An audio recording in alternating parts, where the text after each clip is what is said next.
প্রিয় বন্ধুরা, আপনারা জানেন ইরান এবং আমেরিকা দুটি পরাশক্তি বর্তমানে একে অপরের মুখোমুখি। যে কোনো মুহূর্তে লেগে যেতে পারে যুদ্ধ। ইরান পাল্টা আক্রমণ করার জন্য প্রস্তুত, অপরদিকে আমেরিকার যুদ্ধবাহী রণতরী ইরানের উপকূল ঘেঁষে প্রতিনিয়ত এগিয়ে চলছে। শুরু হয়ে যেতে পারে মিসাইল বৃষ্টি। যে কোনো মুহূর্তে আমেরিকার বিমানবাহী রণতরী কিংবা আমেরিকার বড় বড় বিমান, যুদ্ধ বিমান, এগুলি ইরানের বুকে যে কোনো সময় আক্রমণ শুরু করে দিতে পারে। অন্যদিকে ইরান কিন্তু পাল্টা আক্রমণ জানানোর জন্য প্রস্তুত। তারাও তাদের মিসাইল এবং সর্বশক্তি নিয়োগ করেছে আমেরিকাকে পাল্টা জবাব দেওয়ার জন্য। ভিতরে যুদ্ধ শুরুই হয়ে যায়, তাহলে আমাদের জন্য অপেক্ষা করছে একটি ভয়াবহ একটি বিপদের সময়।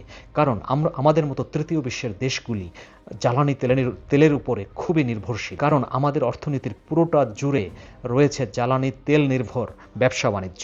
যদি যুদ্ধ শুরুই হয়ে যায় তাহলে এই তেলের মূল্য অনেক বেড়ে যাবে, এবং তেলের মূল্য বেড়ে গেলে আমাদের দ্রব্যমূল্য বেড়ে যাবে এবং আমাদের দেশ আবার অস্থিতিশীল হয়ে পড়বে।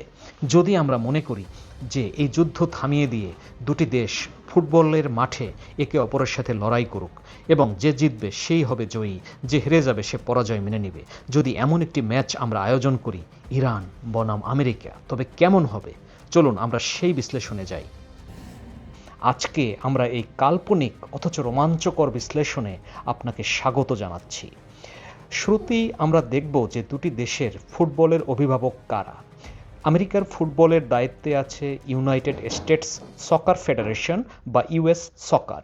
অন্যদিকে ইরানের দায়িত্বে football federation Islamic Republic of Iran, FFIRI. এখানে অর্থের লড়াইয়ে আমেরিকার সাথে ইরানের যোজন যোজন পার্থক্য। ইউএস সকারের বার্ষিক বাজেট প্রায় $150 মিলিয়ন বেশি এবং তাদের প্লেয়াররা পৃথিবীর সবচেয়ে ধনী লিগগুলিতে খেলে। অন্যদিকে আন্তর্জাতিক নিষেধাজ্ঞার কারণে ইরানের ফেডারেশন সবসময়ই অর্থকষ্টে ভুগে থাকে। ফিফার কাছে তাদের $1 মিলিয়ন আটকে থাকলেও তারা সেটি তুলতে পারছে না।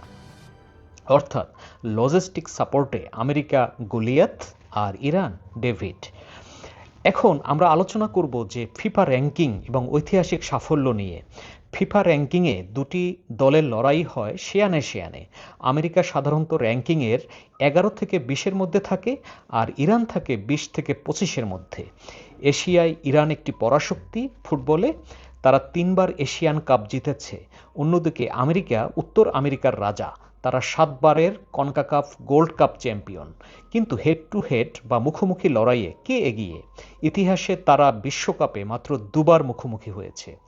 1998 সালের একটি বিশ্বকাপের ম্যাচ ছিল, সেটি প্রথম ম্যাচ।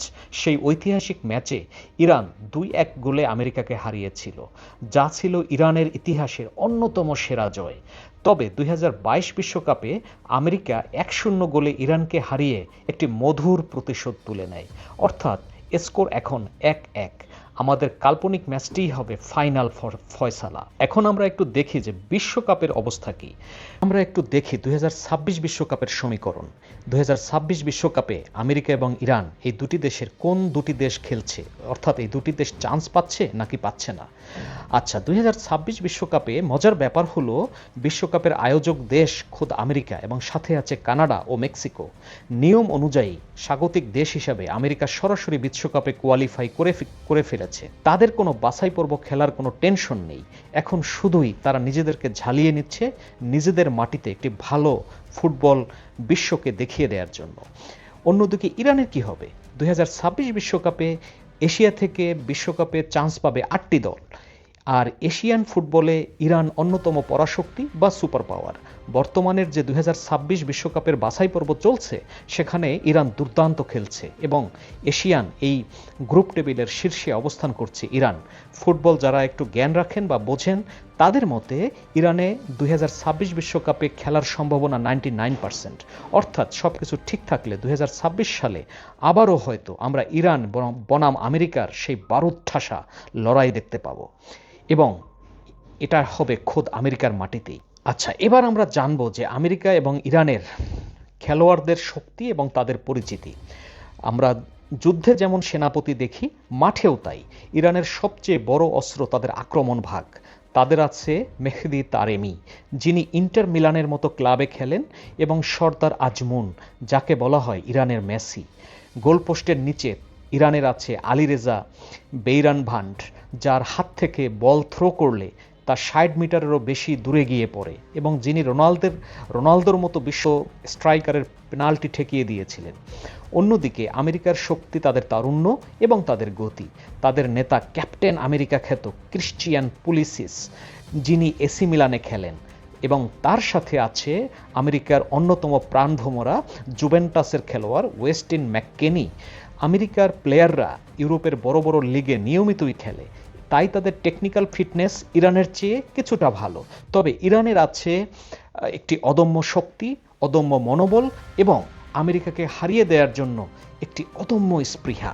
ইরানের খেলার ধরন হলো ইস্পাত কঠিন ডিফেন্স এবং ঝটিকা কাউন্টার অ্যাটাক। তারা জানে কিভাবে মাটি কামড়ে পড়ে থেকে শেষ মুহূর্তে গোল দিতে হয়। অন্যদিকে আমেরিকা খেলে হাই প্রেস ফুটবল। তারা পুরো মাঠ জুড়ে দৌড়াতে পছন্দ করে। যদি এই কাল্পনিক ম্যাচটি হয়, তবে এটি হবে ইরানের দুর্ভেদ্য দেয়াল, আমেরিকা বনাম ইরানের হাই স্পিড মিসাইল অ্যাটাকের মতোই।